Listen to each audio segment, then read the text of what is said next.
Amor, de Clarice Lispector. Um pouco cansada, com as compras deformando no novo saco de tricô, Ana subiu no bonde, depositou o volume no colo, e o bonde começou a andar.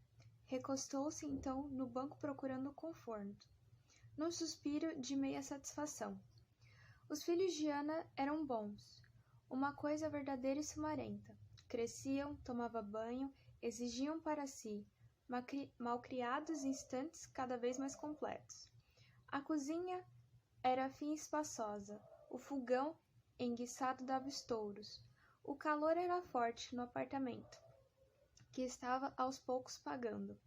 Mas o vento batendo nas cortinas que ela mesma cortara, lembrava-lhe de que se quisesse podia parar e enxugar a testa, olhando o calmo horizonte.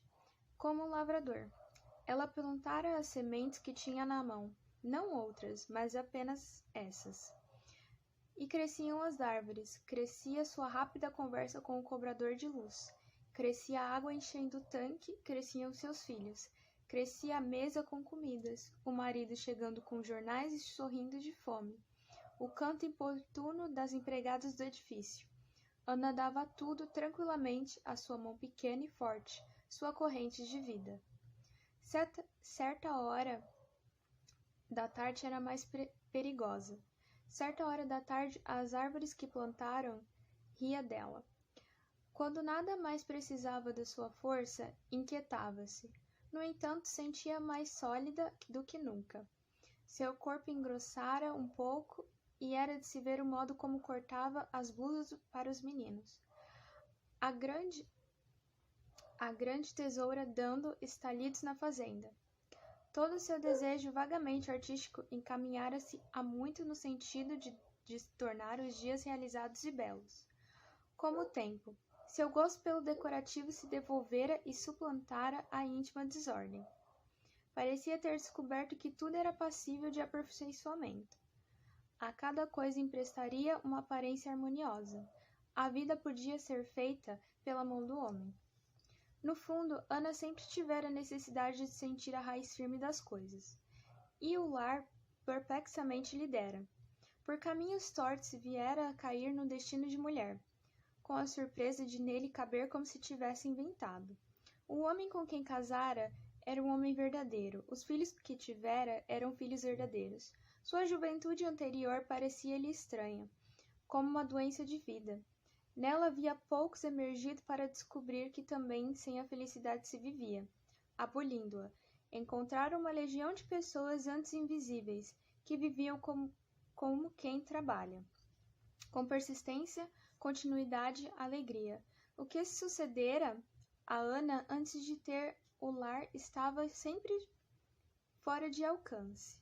Uma exaltação perturbada que tantas vezes se confundira com felicidade suportável. Criara, em troca, algo enfim compreensível, uma vida de adulto. Assim ela o quisera e escolhera. Sua precaução reduzia-se a tomar cuidado na hora perigosa da tarde, quando a casa estava vazia sem precisar mais dela, o sol alto, cada membro da família distribuído nas suas funções. Olhando os móveis limpos, seu coração apertava, um pouco em espanto, mas sua vida não havia lugar para que sentisse temura pelo seu espanto. Ela o abafava com a mesma habilidade que lides com a casa lhe haviam transmitido. Saía então para fazer as compras e levar os objetos para consertar, cuidando do lar e da família à revelia deles. Quando voltasse era fim da tarde, e as crianças vinham do colégio e exigiam-na. Assim chegava a tarde, com a tranquila vibração. De manhã acordaria areolada pelos calmos deveres. Encontrara os móveis de novo empoeirados e sujos, como se voltassem arrependidos. Como ela mesma fazia obscuramente parte das raízes negras e suaves do mundo. E ela alimentava anonimamente a vida. Estava bom. Era assim que ela o quisera e o escolhera. O bonde vacilava nos trilhos, entrava nas ruas largas. Logo um vento úmido soprava, anunciando mais um fim da tarde, o fim da hora instável. Ana respirou profundamente e uma grande aceitação deu ao seu rosto um ar de mulher. O bonde se arrastava, em seguida estancava. Até o mitad tinha tempo de descansar. Foi então que olhou para o homem parado no ponto. A diferença entre ele e os outros é que ele estava realmente parado. De pé, suas mãos se mantinham avançadas. Era um cego. O que mais havia que fizesse Ana se aprumar em desconfiança? Alguma coisa intranquila estava sucedendo. Então ela ouviu. O cego mascava chicletes. Um homem cego mascava chicletes. Ana ainda teve tempo de pensar por um segundo que os irmãos viriam jantar. O coração batia-lhe violento e espaçado.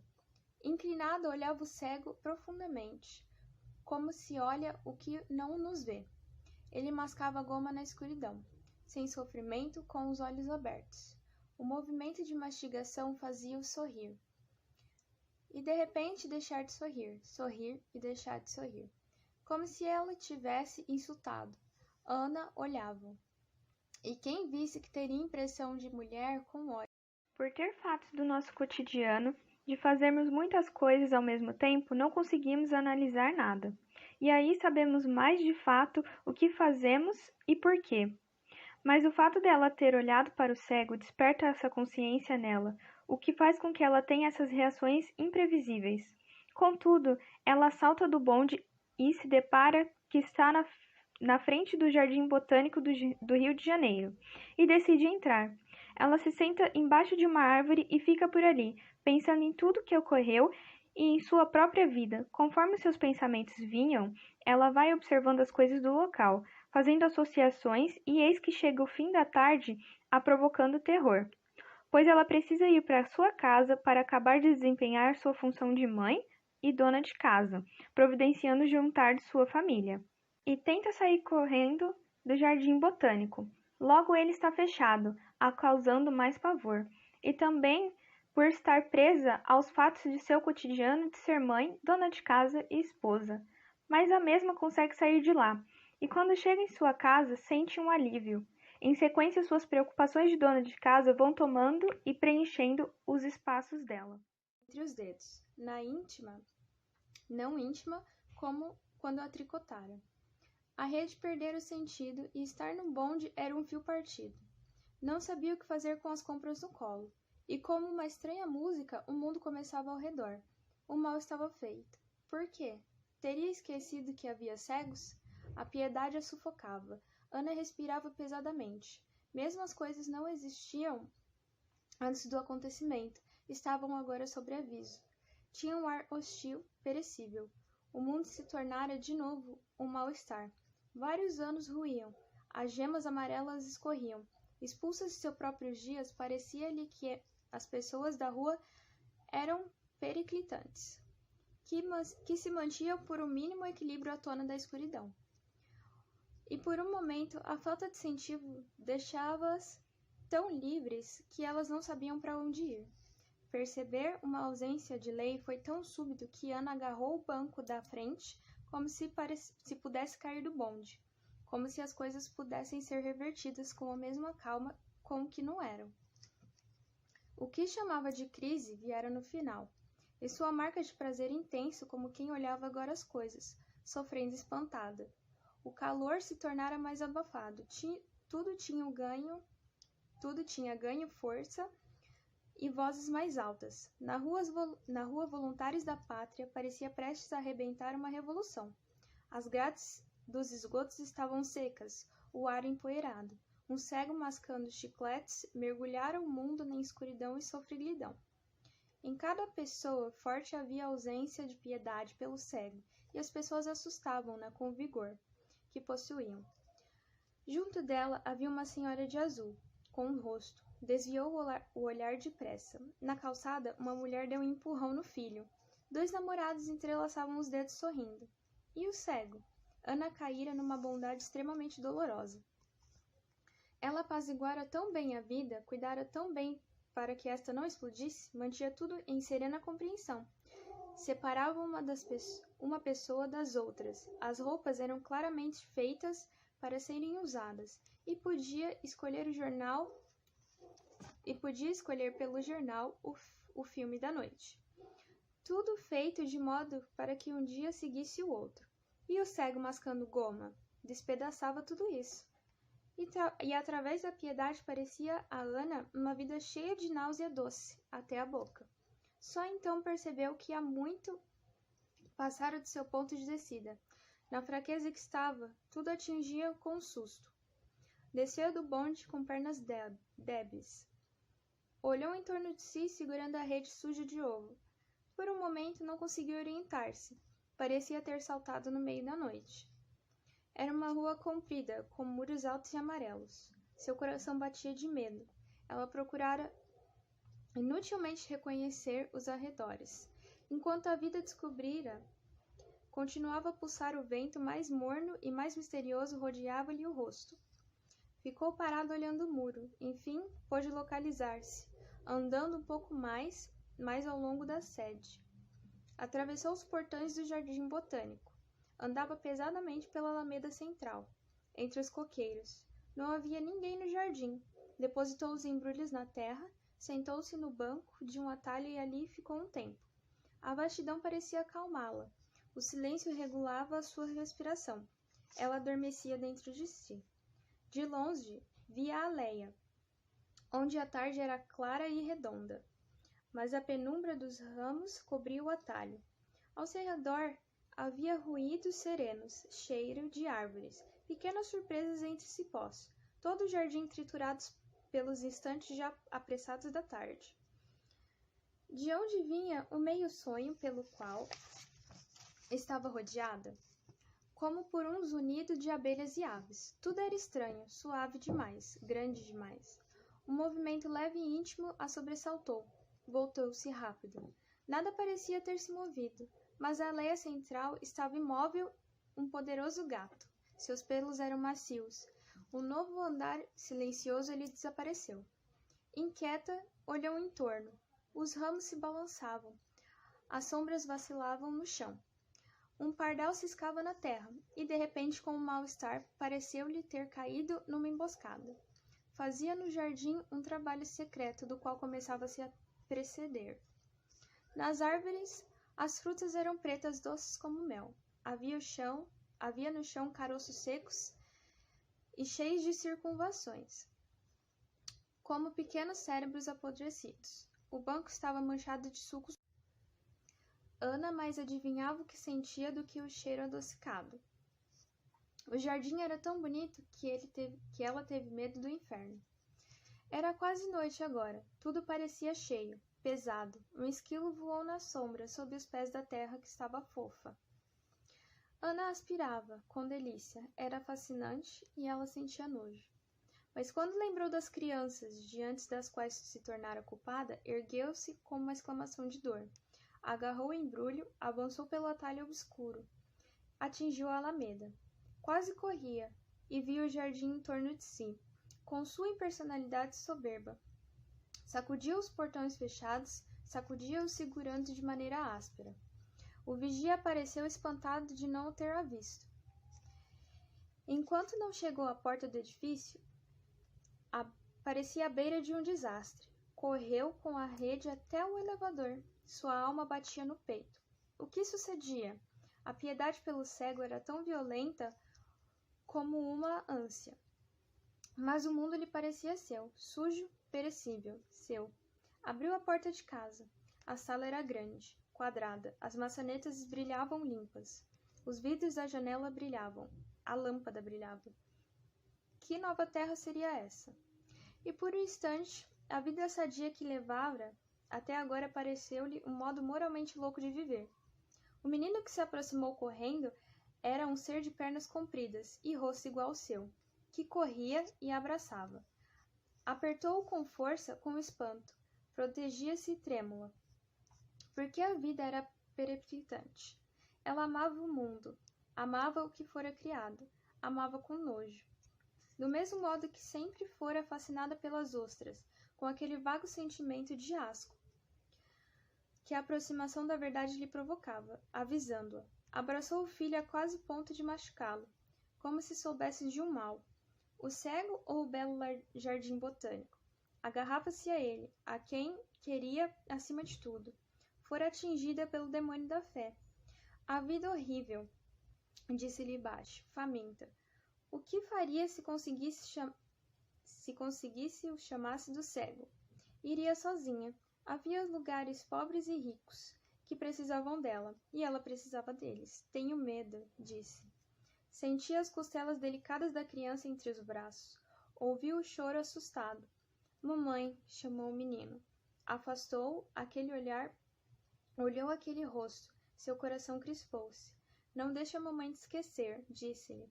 A criança mal sentiu o abraço se afrouxar. Escapou e correu até a porta do quarto, de onde olhou-a mais segura. Era o pior olhar que jamais recebera. O sangue subiu-lhe ao rosto, esquentando-o. Deixou-se cair numa cadeira, com os dedos ainda presos na rede. De que tinha vergonha? Não havia como fugir. Os dias que ela forjara haviam se corrompido na crosta e a água escapava. Estava diante da ostra e não tinha como olhá-la.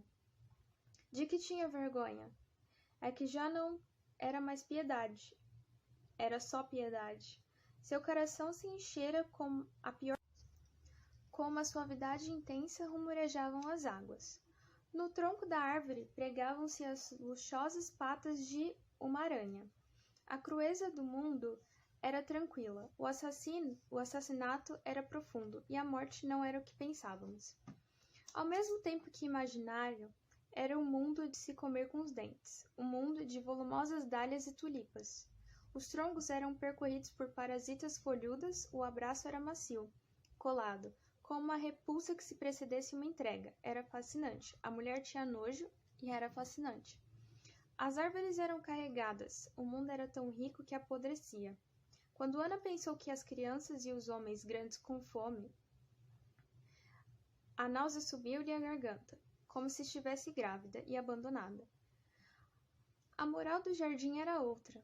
Agora o cego guiara até ele. Estremecia nos primeiros passos de um mundo fascinante e sombrio, onde as vitórias régias boiavam monstruosas. As pequenas flores espalhadas na relva não lhe pareciam amarelas ou rosadas, mas a cor de mau ouro e escarlates. A decomposição era profunda, perfumada. Mas todas as coisas pesadas ela via com a cabeça rodeada por um enxame de insetos enviados pela vida mais fina do mundo. A brisa insinuava entre as flores. Já não sabia se estava do lado do cego ou das espessas plantas. O homem pouco a pouco se distanciara, e em tortura ela parecia ter passado para os lados que lhe haviam ferido os olhos. Jardim botânico, tranquilo e alto, lhe revelava. Com horror descobria que pertencia à parte forte do mundo. E que nome se deveria dar à misericórdia violenta? Seria obrigada a beijar um leproso? Pois nunca seria apenas sua irmã. Um cego me levou ao pior de mim mesma, pensou espantada. Sentia-se banida porque nenhum pobre beberia água nas suas mãos ardentes. Era mais fácil ser um santo que uma pessoa, por Deus, pois não fora verdadeira a piedade que sondara no seu coração as águas mais profundas. Mas era uma piedade de leão. Humilhada, sabia que o cego preferiria um amor mais pobre, e estremecendo também sabia por quê.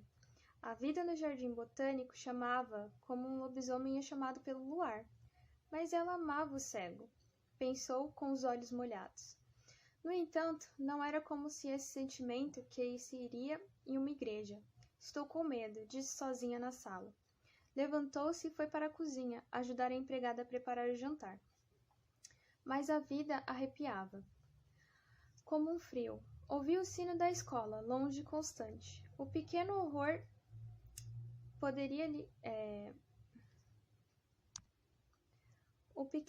da poeira ligada em fios à parte inferior do fogão, onde descobriu uma pequena aranha. Carregando a jarra para mudar a água, havia o horror do fio, se entregando à languida e asquerosa às suas mãos. O mesmo trabalho secreto se fazia ali na cozinha, perto da lata de lixo. Esmagou com o pé a formiga. O pequeno assassinato da formiga. O mínimo corpo tremia, as gotas d'água caíam parada do tanque. Os besouros de verão. O horror dos besouros inexpressivos. Ao redor havia uma vida silenciosa, lenta, insistente. Horror. Andava de um lado para o outro na cozinha, cortando bifes, mexendo creme, e em torno da cabeça, em ronda, em torno da luz, os mosquitos de uma noite cálida. Uma noite que a piedade era tão crua como o amor ruim. Entre os dois seios escorria o suor. A fé quebrantava o calor, do forno ardia seus olhos. Depois o marido veio, vieram os irmãos e suas mulheres, vieram os filhos dos irmãos. Jantaram com as janelas abertas, no 9º andar. O avião estremecia ameaçando no calor do céu. Apesar de ter usado poucos ovos, o jantar estava bom. Também suas crianças ficaram acordadas brincando no tapete com as outras. Era verão. Seria inútil obrigá-las a dormir. Ana estava um pouco pálida e ria suavemente com os outros.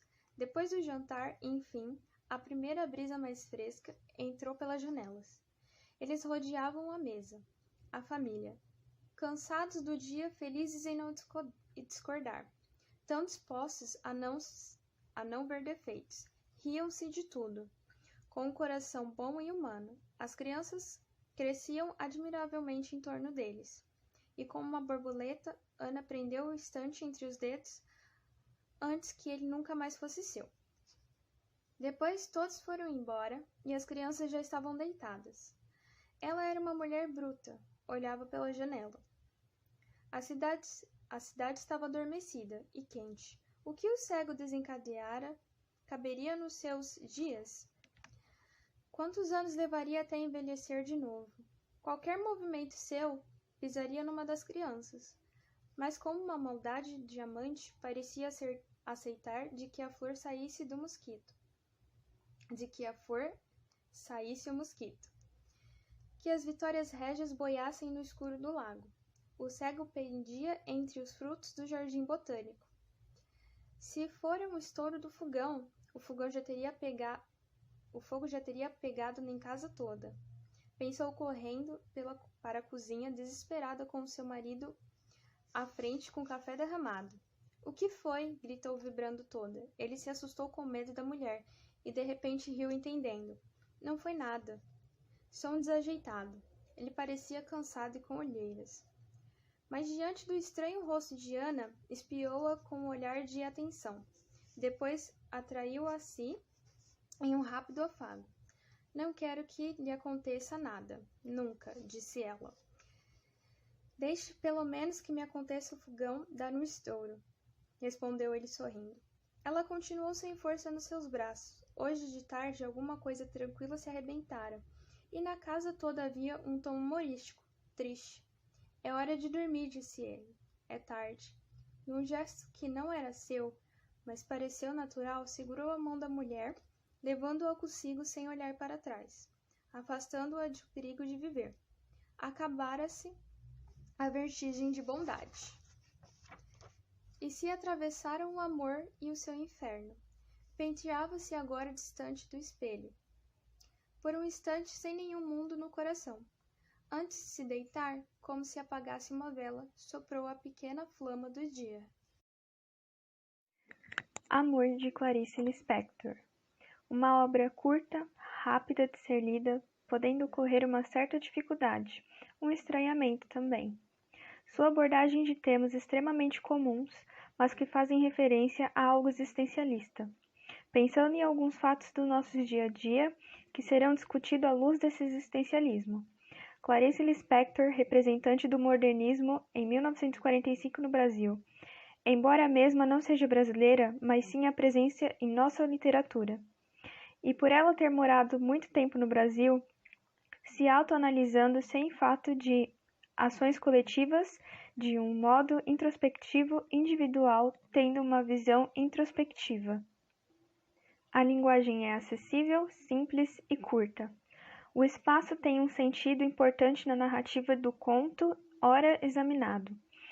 Não chega a exercer o determinismo incondicional, porém opera um tipo de interlocução bastante significativa com relação à personagem, e como se houvesse uma troca intensiva entre o ambiente e a protagonista Ana. O cenário do bonde se alterna com o da casa e depois a Rua Voluntários da Pátria. Remete simbolicamente à revolução interna porque passa a personagem. Entretanto, talvez o Jardim Botânico desempenha um movimento crucial na trama do conto. Ele é repleto de simbolismo que parecem refletir a descoberta do próprio mundo interior da personagem.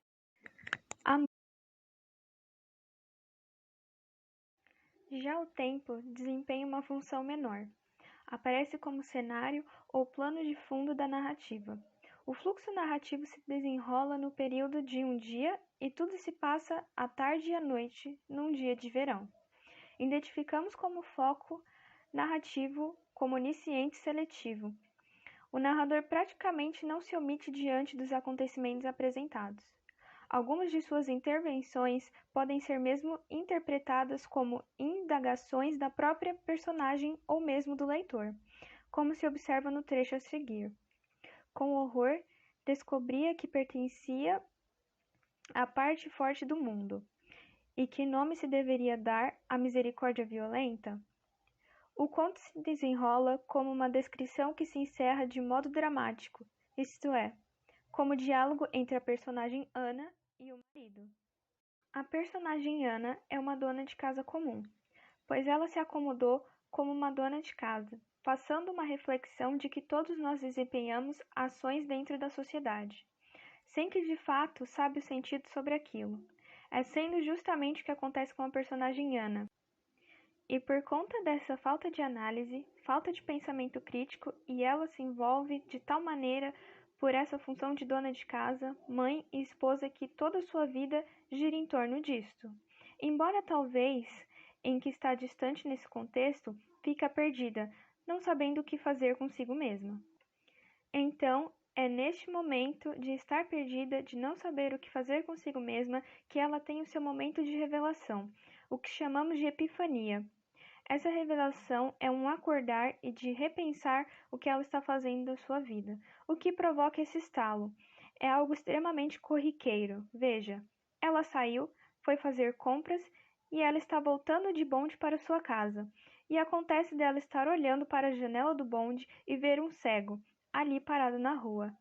E esse cego está mascando chiclete. Aquilo tira ela do seu centro, do seu ponto de equilíbrio de uma maneira que para nós leitores transpassa que ela é uma louca. E de tal maneira que ela mesma se assusta com aquilo, ela grita. Quando ela grita, o motorista do bonde pensa que alguém está pedindo para parar, por algum motivo qualquer, e ele dá uma freada no bonde, e todas as compras que estão no seu colo é atirado para frente. Dentre as compras estavam os ovos, fazendo com que eles se quebrem, e essas compras estão condicionadas numa bolsa de crochê. E os ovos escorrendo nos buraquinhos e ela envergonhada porque todos param para olhar o que está acontecendo. Todos estavam assustados, aliás, todos nós já tivemos algum momento em um transporte coletivo que nos tirou do eixo. Algumas vezes, invariavelmente, pode acabar nos provocando um momento de risos. Envergonhada por se auto-assustar com o cego, por provocar a freada brusca no bonde, por provocar risos, e todos ao seu redor estarem olhando para a mesma, decidindo saltar do bonde em qualquer lugar, muito menos sabendo de seu paradeiro. Para o leitor desavisado, acaba pensando que ela está viajando, e isto não significa nada para mim. Então vamos buscar lugares o que desperta toda essa reação de Ana. Esse cego representa a cegueira que todos nós encontramos em relação a tudo que se faz em nossa vida. A própria Ana, sua vida era automática, extremamente mecânico. Ela nunca tinha parado para pensar naquilo que ela estava fazendo de fato. E quando os pensamentos vinham, ela se colocava em movimento novamente. Essa atividade de mãe, esposa, dona de casa, para que esses pensamentos deixassem a cabeça dela para continuar no automático, algo comum a todos nós. Logo, quando mais nós pensamos em nossas questões pessoais, mais vemos que está tudo errado. Então, por isso mesmo existe uma forma intuitiva de nós não pensarmos. Por ter fatos do nosso cotidiano, de fazermos muitas coisas ao mesmo tempo, não conseguimos analisar nada. E aí sabemos mais de fato o que fazemos e por quê. Mas o fato dela ter olhado para o cego desperta essa consciência nela, o que faz com que ela tenha essas reações imprevisíveis. Contudo, ela salta do bonde e se depara que está na frente do Jardim Botânico do Rio de Janeiro, e decide entrar. Ela se senta embaixo de uma árvore e fica por ali, pensando em tudo que ocorreu e em sua própria vida. Conforme seus pensamentos vinham, ela vai observando as coisas do local, fazendo associações, e eis que chega o fim da tarde, a provocando terror, pois ela precisa ir para sua casa para acabar de desempenhar sua função de mãe e dona de casa, providenciando o jantar de sua família, e tenta sair correndo do jardim botânico. Logo ele está fechado, a causando mais pavor, e também por estar presa aos fatos de seu cotidiano de ser mãe, dona de casa e esposa. Mas a mesma consegue sair de lá, e quando chega em sua casa, sente um alívio. Em sequência, suas preocupações de dona de casa vão tomando e preenchendo os espaços dela. Isso é interessante, pois temos Laços de Família, que é o título principal da obra, da seleção dos contos, e Amor é o título em especial. Com isso, podemos pensar em que laços de família são laços estabelecidos pelas pessoas da família, e o amor, pois este amor pode ser de todas as formas. Então, os laços de Ana é como mãe, esposa, alguém que tem uma função que ela não sabe qual o papel dela ali. Tanto que a primeira coisa que faz quando ela chega em casa é abraçar seus filhos e dizer que os ama. Ela faz isso chorando, meio que sofrendo, se autoafirmando: eu sou isso, sou mãe, porque ela ficou perdida em meio àquele estalo, provocado pelo cego.